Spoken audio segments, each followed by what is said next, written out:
మాకు మహా సంతోషం, పిక్నిక్ పోయినంత సంతోషం ఏంటంటే నాకు, కోట గారికి, బ్రహ్మానందానికి హైదరాబాద్ టు రాజమండ్రి గౌతమ్ ఎక్స్‌ప్రెస్ మాకు పర్ఫెక్ట్‌గా అనమాట. ఇక్కడ ఎందుకో? ఇక్కడ ఈవినింగు 7:30కి ఎక్కితే కరెక్ట్‌గా 6:00 రాజమండ్రి స్టేషన్‌లో దింపేది. నైట్ అంతా పడుకునేది. అంటే మాకు నిద్ర డిస్టర్బెన్స్ లేదు. 7:30 అంటే అది హాయిగా లేచి అబ్బా! ఏం పడుకున్నావురా? రేయ్ బాబు లేరా? అప్పుడే లేచిందిలే. నేను ఏంట్రా స్టేషన్ వచ్చేసింది లేగరా అంటుండేవాడు కోటన్న నన్ను. పోయి హోటల్‌కి పోయి స్నానం చేసి అబ్బా! ఎన్ని రోజులకు స్వాతంత్రం వచ్చేది మనకని హాయిగా 9 గంటలకు కాల్ షీట్ అంటే టిఫిన్ గిన్నె చేసి ఫ్రెష్‌గా పోయి ఆ రోజంతా సంతోషంగా ఉండేది. మీరు ముగ్గురు బెస్ట్ ఫ్రెండ్సా? బెస్ట్ ఫ్రెండ్స్ కాదు, పోటీ ఉండేదా సార్ కొంచెం?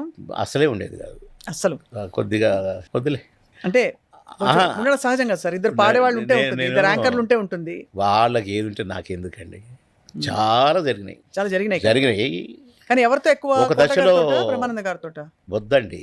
మా ముగ్గురిలోనే జరిగింది. సరే ఒక దశలో మేమిద్దరం బాబు మోహన్ ఉంటే మేము చెయ్యము అని ఇద్దరు బాహాటంగా ప్రొడ్యూసర్ కౌన్సిల్‌కి పోయింది. ప్రొడ్యూసర్‌లకు దృష్టికి పోయింది. ఎందుకు అలాగా? ఎందుకంటే నేను పాము చావకూడదు, కర్ర విరగకూడదు అట్లా చెప్పాలి. కనుక నాకు ఎవరు శత్రువులు లేరు. కానీ ఇంకా వాళ్ళిద్దరు వెళ్ళైతే చెప్పారు ప్రొడ్యూసర్ కౌన్సిల్కి. చెప్పారు. చెప్తే ఒప్పుకోలేదు. ఒప్పుకోకపోతే మీకు అనవసరమయ్యా మా సినిమాతో, మీ కాంబినేషన్లో చేయొద్దు అంటే సరే ఓకే ఇంకెవరినైనా పెట్టుకుంటాం అని చెప్పి నాకు పాటలు పెట్టడం మొదలుపెట్టారు.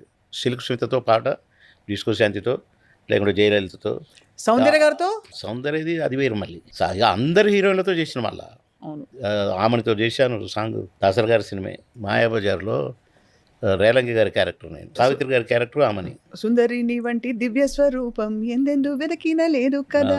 దాన్ని నేను రేలంగి గారి లాగా అట్నే చేయాలరా అంటాడు దాసర్ గారు. స్లాంగ్ కూడా తతకరు నేను నవ్వుతూ నాకు పిల్లలు అని కరెక్ట్. అట్లా ఇమిటేట్ చేయమంటే కొద్దిగా ఇబ్బంది పడ్డాను. కానీ ఎంత బాగా చేసావురా, ఎంత బాగా చేసావురా, నడక కూడా మార్చినవరా కానీ బాగా మెచ్చుకున్నారు దాసరి గారు. అట్లా ప్రొడ్యూసర్స్ నా కోసం నేను ఖచ్చితంగా ఉండాలి సినిమాలని నాకు పాటలు పెట్టడం మొదలుపెట్టి 2 సీన్లు పాట ఇట్లా కూడా ఇటు కొడుతున్నాను. బాబు మోహన్ బాగా చేసిందనే పేరే వస్తుంది. అప్పుడు మళ్ళీ దాసరి గారి దగ్గర పంచాయతీ పెట్టి మేము ముగ్గురం కలిసి చేస్తాం, మీరు ఒక మాట చెప్పాలి, వాడు వినడు అని నా మీద చెప్పారు. ఎరా బాబు ఎందుకురా, మీ అదృష్టం రా, మీకు ఇంత మంచి లైఫ్ వచ్చింది.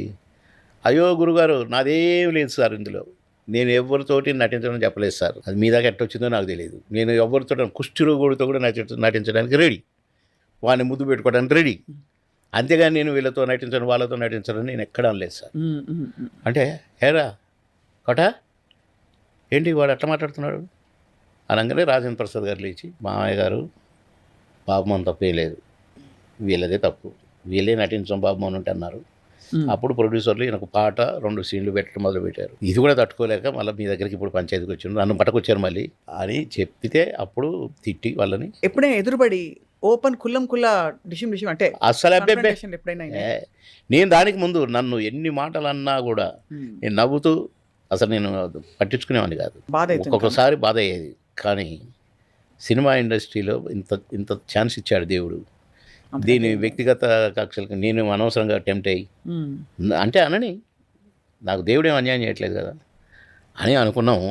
కానీ మళ్ళీ కలిసి చేసేటప్పుడు మళ్ళీ పాతలాగానే కలిసి ఉన్నాము, కలిసి చేసాం. ఇప్పటికీ మేము బాగానే ఉన్నాము. కానీ అంటే అలాంటి శక్తులుగా కూడా ఎంటర్ అవుతాయి చెడగొట్టడానికి. ఇలాంటప్పుడే సమయం మనం పాటించుకోవాలి.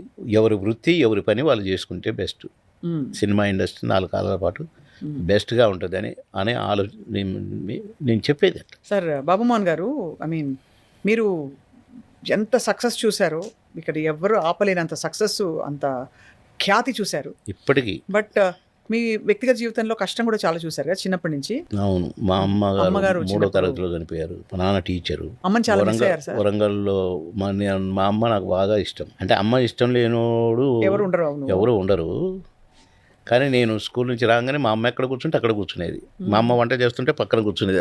మా భుజం మీద చేయబెట్టి, తొడ మీద చేయబెట్టి ఏం వండుతుంది అట్లా చూసి ఆడపిల్లలాగా నేను హెల్ప్ చేసేది. అంత చిన్న వయసులు కూడా గుర్తున్నాయి నాకు ఇప్పటికీ.